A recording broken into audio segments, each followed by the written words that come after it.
Mga minamahal kong kababayan, lagi po nating labanan ang mali at ang masama. Lagi po nating ipaglaban ang tama at ang mabuti. Lagi po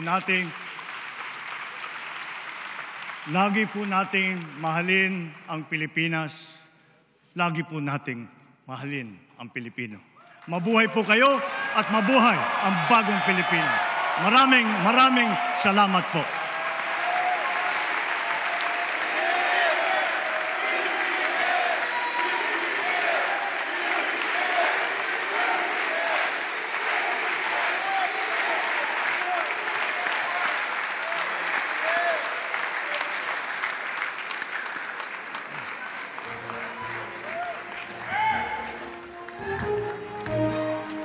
At dyan po natatapos ang ikatlong sona ng Pangulo, ganap na 5:27 ng hapon sa Batasang Pambansa. At tulad ng inaasahan natin, Pia, mas mahaba itong sona ng Pangulo, itong ikatlong sona niya kumpara doon sa kanyang first two.